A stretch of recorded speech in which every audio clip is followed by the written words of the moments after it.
Welcome to the Italian Renaissance podcast, where we discuss the culture and art of 15th and 16th century Italy. I'm your host, Lawrence Gianangeli. Andiamo avanti. Renaissance people, welcome back to the Italian Renaissance podcast and the next leg of our journey through the early Renaissance. We've arrived at another superstar, the one and only Fra Filippo Lippi, who was as much as a dynamic personality as he was a prolific painter. We are talking about a painter who fits into the second wave of early Renaissance artists. We can look at the early innovators like Gentile da Fabriano and Masaccio as breaking the ground in major stylistic shifts in painting, and then we can sort of shift to Fra Angelico, Domenico Veneziano, and Fra Filippo Lippi as the next block of painters who embodied a certain innovation in further development of pictorial practices. Filippo Lippi was born around 1406 and he took vows as a Carmelite friar in 1421. He dies in 1469, so he has a long career for an artist of the 15th century. His impact on Renaissance art is twofold, at least. Of course, he produced works in a style that would be emulated and acclaimed highly during his own lifetime, but he also ran a prolific workshop where none other than Sandro Botticelli was trained and hosted the early formation of Filippo Lippi's son, confusingly named Filippino Lippi. Okay, so indeed, Filippino worked under Botticelli after Fra Filippo died, so that there is a collective work style that's representing like a single stylistic school with these individualized features that's very evident when you examine them side by side, the works of Fra Filippo, the works of Botticelli, and the works of Filippino Lippi. We will, at some point, talk more about Botticelli and Filippino, but this episode is looking at the master, Fra Filippo, his life, and his paintings, all the more exciting given his reputation as quite a mischievous man, a problematic character, and quite a pain in the behind for his patrons. To do this, we're going to look closely at three of his works, mostly chronologically. We're looking at an Annunciation, portrait, and a famous Madonna and Child, the Lippina, and pick apart some details of his exciting life and artwork. To start, as a young friar in Santa Maria del Carmine in Florence, beginning in 1421, Fra Filippo is recorded as having actually observed Masaccio and Masolino working on the famous Brancacci chapel there, which not only influenced his style, but was likely the turning point in which Fra Filippo decided to become a painter. He is said to have constantly gone to the Brancacci chapel to draw the figures, thus learning how to create form. I'm only going to briefly mention what the biographer Giorgio Vasari tells of him after his time in Santa Maria del Carmine, where he was supposedly, as Vasari says, captured by pirates and sold as a slave on the Barbary coast, that is, mostly modern-day the Maghreb in North Africa. In this tale, Lippi is said to have depicted a portrait of his slave master in the black coals from a fire, and was subsequently awarded his freedom to return to Italy because of the miraculous nature of his artistic talent. So this is where Vasari always borders on hagiography or hagiography, I don't know how you pronounce that, which is like a saint's life, given the miraculous tales that the really similar also to the heroic feats from Greek and Roman epics. Yes, Vasari was a researcher and he tried to tell accurate stories about painters. Then he would embellish them with this flair that is so Renaissance, a combination of something hyper-Christian and hyper-classical. There's no real evidence that suggests that Lippi was enslaved, but it is not impossible. Whether he left Italy as a slave or not, by the 1440s, Lippi was a highly desired artist by the churches and the nobility of the Florentine Republic.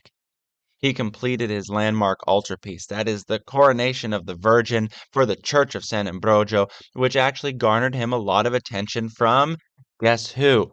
Cosimo de Medici, who at that time was finishing his work on the convent of San Marco.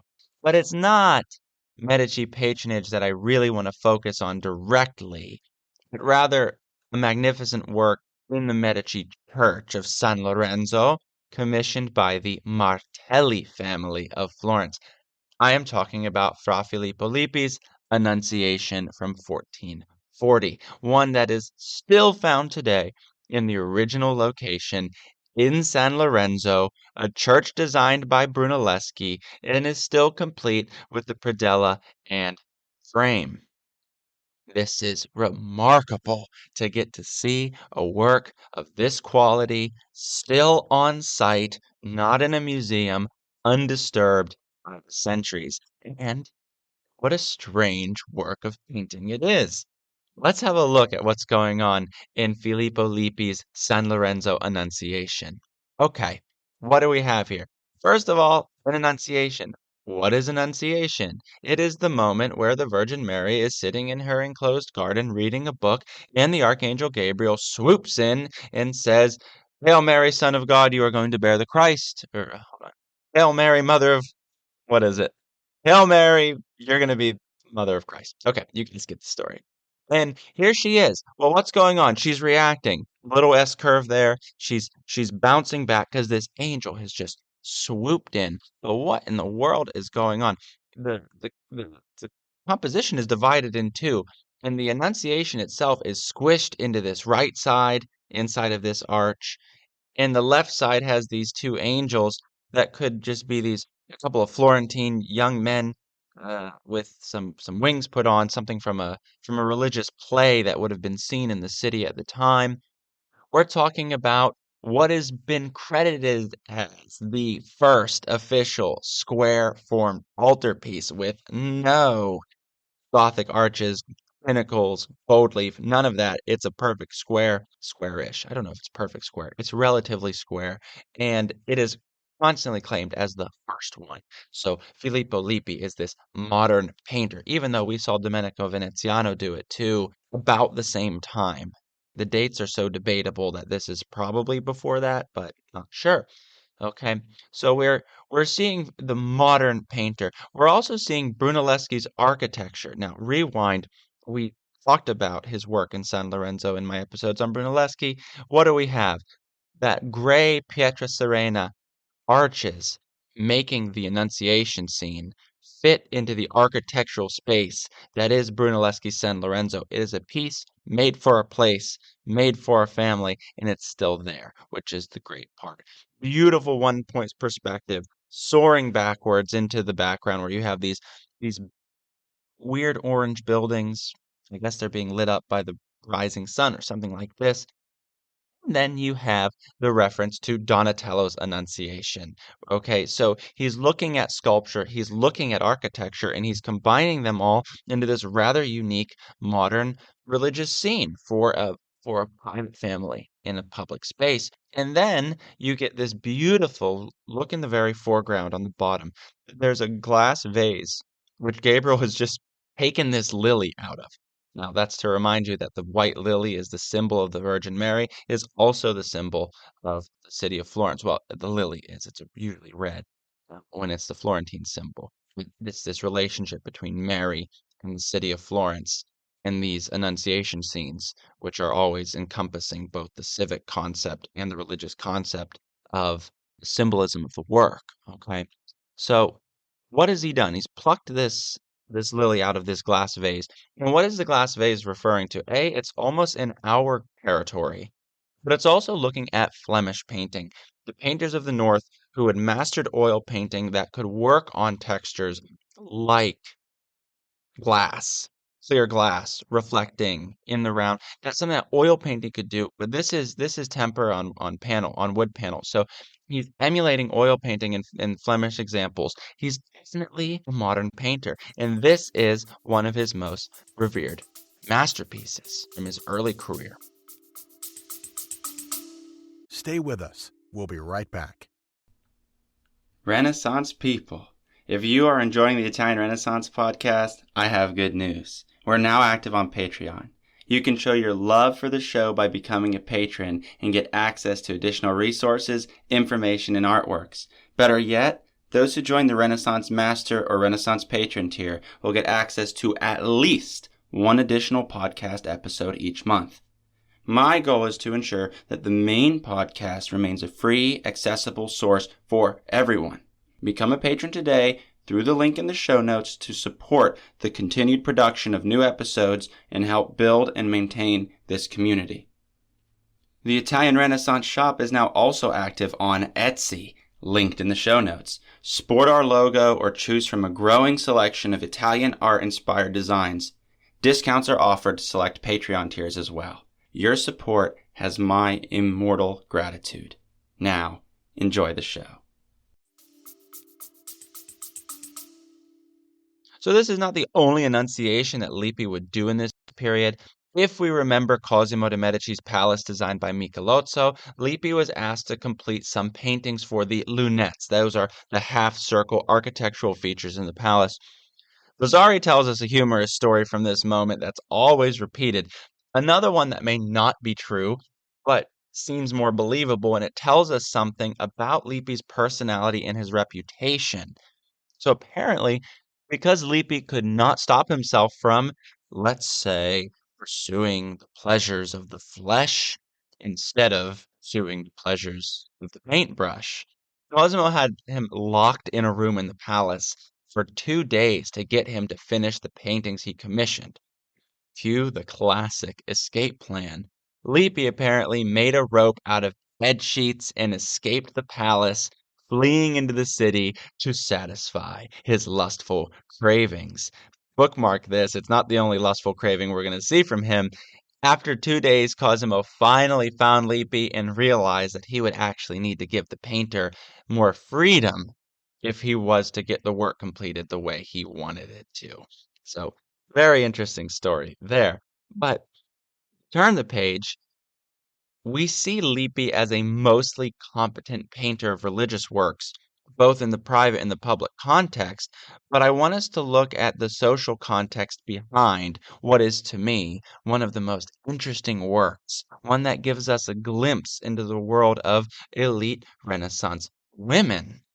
And I'm talking about what is known, actually, it has a couple of titles, but we're going to call it the double portrait, also from around 1440. And this is a work on display in the Metropolitan Museum of Art in New York City. This double portrait is the earliest surviving double portrait of the Renaissance, and very well could be the first double portrait of the Renaissance, although we say the earliest surviving, because there could have been some that came before it. Is it unprecedented? Who knows?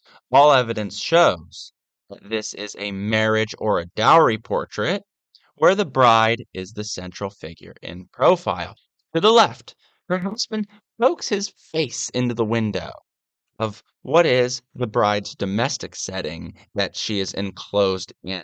In his hand, this groom holds his heraldic device, that of the Scolari family, it's been identified, but it's paired with the motto of the bride embroidered in her sleeve. It's very hard to see if you don't zoom in on it, but on her sleeve in gold embroidery, the word lealtà is there, and that means loyalty.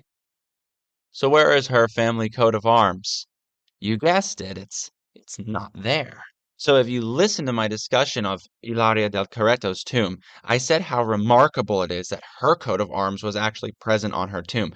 Here in Lippi's work, like countless other portraits of brides of the Renaissance, they became harder to identify since they are often without their family heraldic device. The women. Why? Well, women had a particular status in the Renaissance, that being a male-run, misogynist society.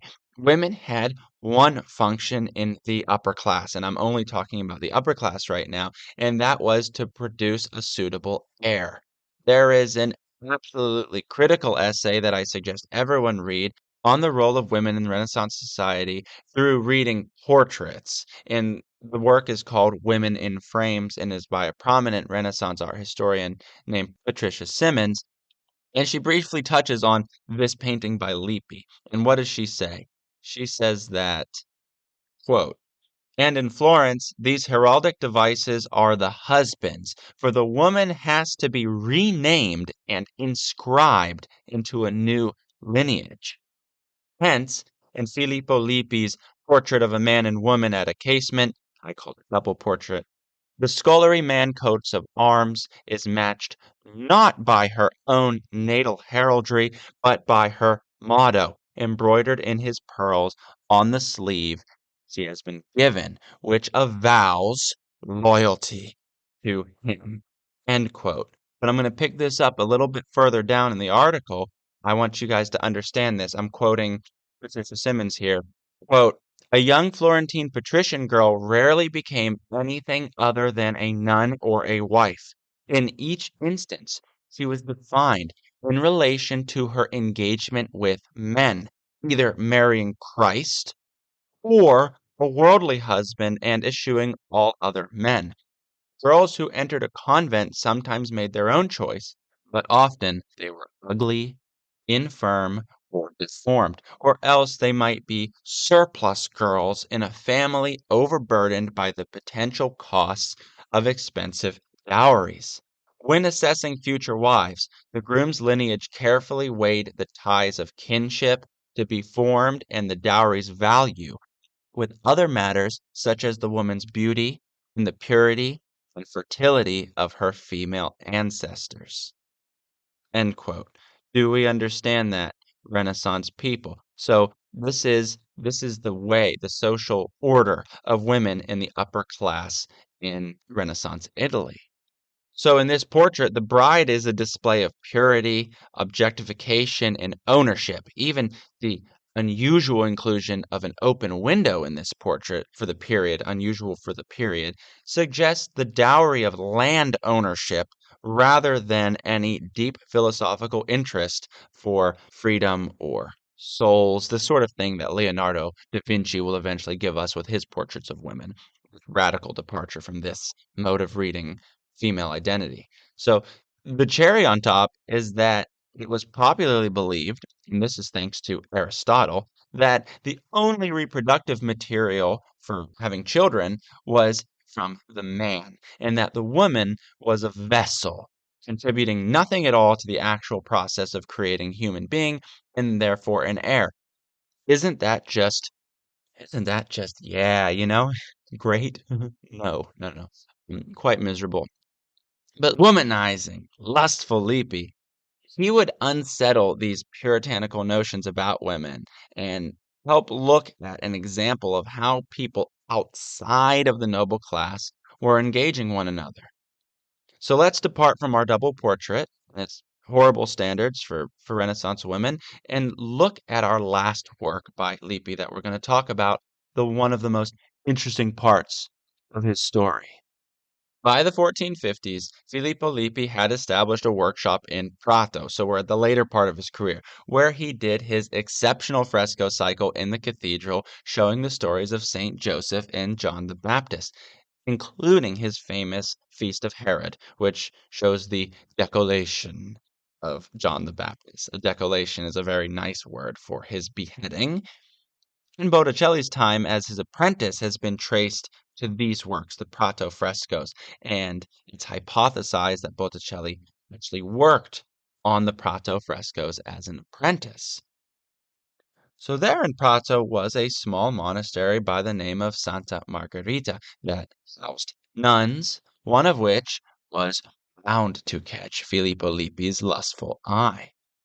It happened to be a nun by the name of Lucrezia Buti, and there are few accounts as to how they met each other and how this event unfolded. So either Lippi saw her at Mass, much like Petrarch with his Laura, he fell in love with her. Or he asked her to pose to be painted as the Madonna for one of the works he was doing for Santa Margherita. And he went there and used her as a model, and the convent permitted that to happen. In any case, they apparently fell deeply in love with each other, and he stole her from the monastery on the day that the Holy Girdle is shown in Prato, which they still do to this day, and he kept her in his home. With unfulfilled contracts, the stealing away of a nun from a convent, unwed and a monk, we have to remember Lippi was a monk, he was arrested and tortured. So he was punished for these acts, yet his most cherished patron, Cosimo de Medici, would not only intervene for his physical well-being, but he even secured him a pardon from the Pope, which allowed Lucrezia Buti and Filippo Lippi to renounce their vows. So Lippi and Buti were then eventually married. They had two children, a daughter Alessandra and a young man who would grow up to be the famous Filippino Lippi, that amazing painter and student of Sandro Botticelli we referenced earlier. So Lucrezia was a sort of Simonetta Vespucci decades before Simonetta was born. She's a blonde, ideal beauty that embodied all of the physical virtues of the artistic world.